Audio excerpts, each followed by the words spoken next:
Assalamualaikum warahmatullahi wabarakatuh. Balik lagi bersama saya Muhammad Davo Samudra dengan NIM akhir 045 dari jurusan Teknologi Rekayasa Otomasi.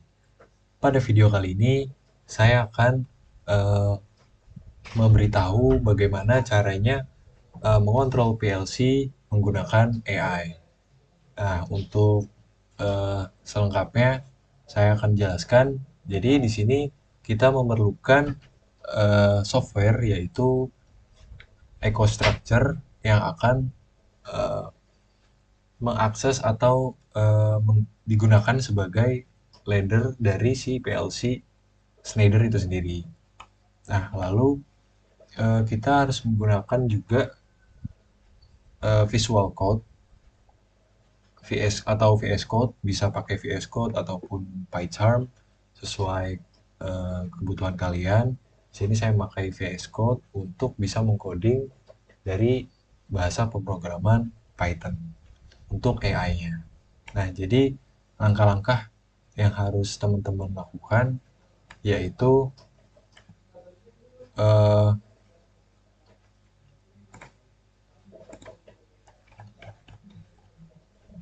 nah di sini kalian harus mengkonfigurasi dari software EcoStructure itu sendiri.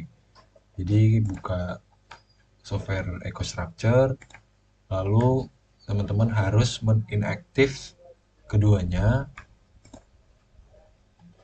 Setelah sudah, teman-teman pilih PLC TM221 CE16R. TM221 itu merupakan seri dari PLC Schneider. Jadi di sini kita menggunakan PLC Schneider TM221 dan CE16R merupakan eh, COM atau port Ethernet agar bisa menghubungkan si PLC-nya itu sendiri. Gitu.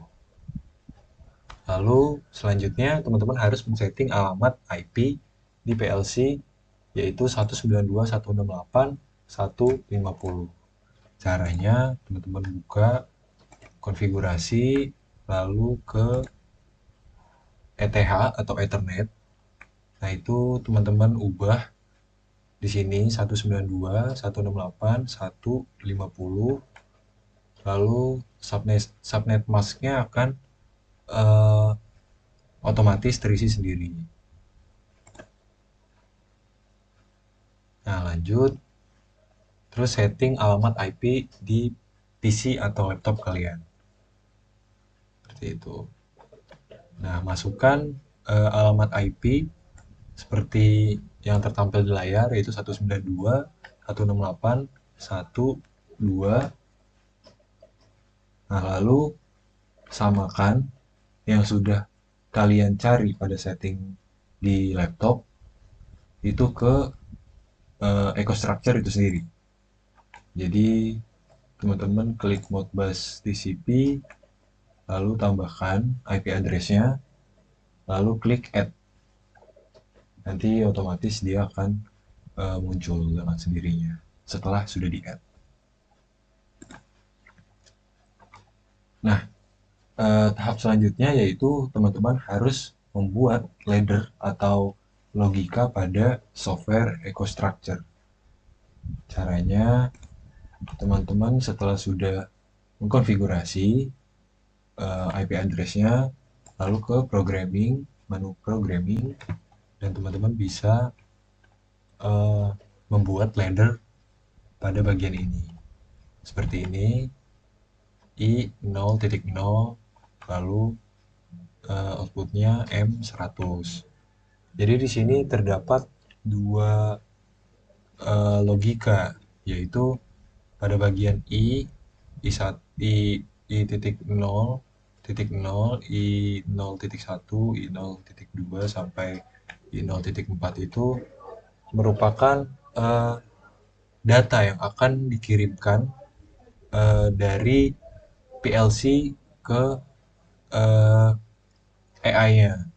Nah, untuk fungsi di sini M itu merupakan keterbalikannya yaitu dari AI to PLC seperti itu.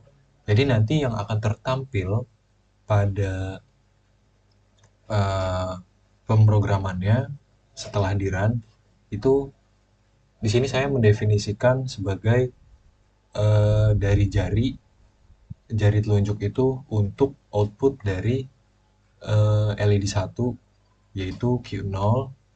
Nah, jari tengah itu saya mendefinisikan untuk output dari LED 2 dengan alamat Q 0.1 dan seterusnya sampai jari ke blinking. Di sini saya memakai 4 jari untuk bisa mengontrol LED dari PLC-nya.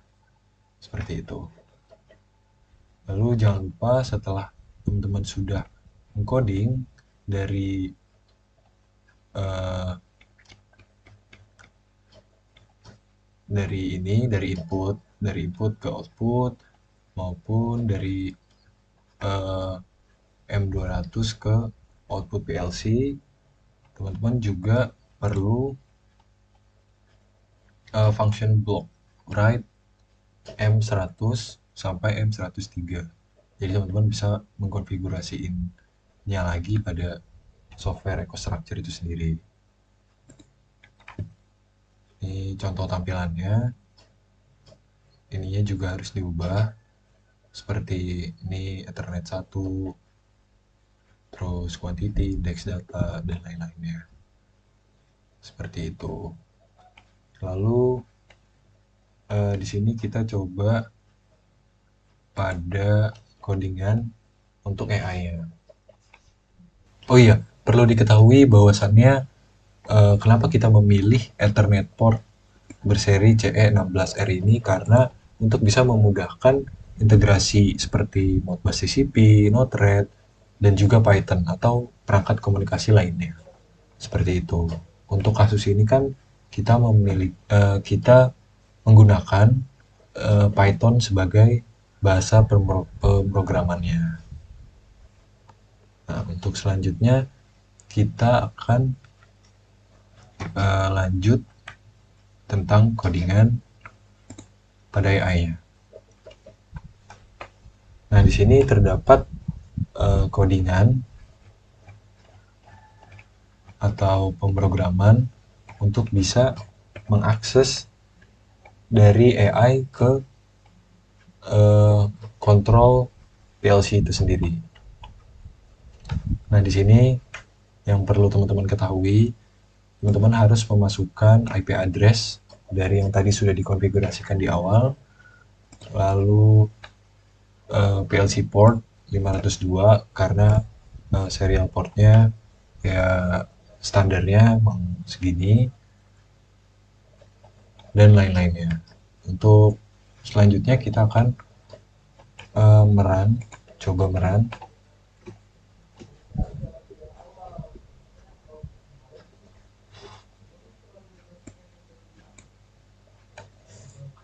Oh, sebentar. Saya harus matikan video capture dulu. Agar tidak bertabrakan ya teman-teman.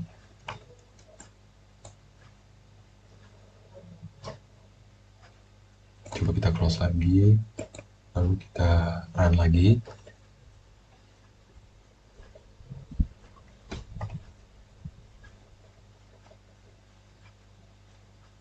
Nah, di sini teman-teman lihat sudah bisa terakses. Kenapa tadi nggak bisa kebuka karena kamera OBS saya masih nyala, jadi dia nggak bisa menyalakan kamera dari Python dan OBS karena saling bertabrakan. Nah, di sini sudah tertampil seperti yang teman-teman lihat. Ini adalah logika jika semua LED dinyalakan. Seperti yang tadi saya bilang, jari telunjuk yang didefinisikan untuk LED 1 pada PLC dengan alamat key 00. Nah, yang kedua ada LED 2 dengan alamat key 01, LED 3, LED 4.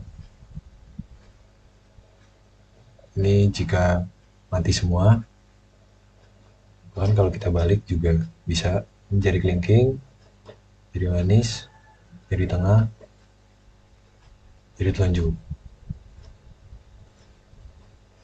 Mati, nyala.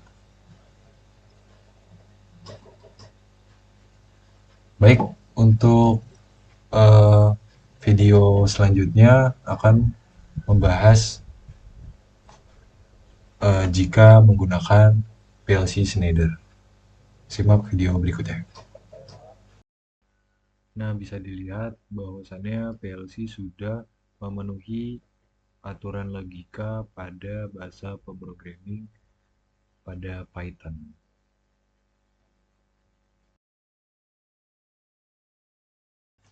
Baik, sekian pembahasan dari saya mengenai PLC to AI. Kurang lebihnya mohon maaf. Jangan lupa di like, comment, and subscribe. Wassalamualaikum warahmatullahi wabarakatuh.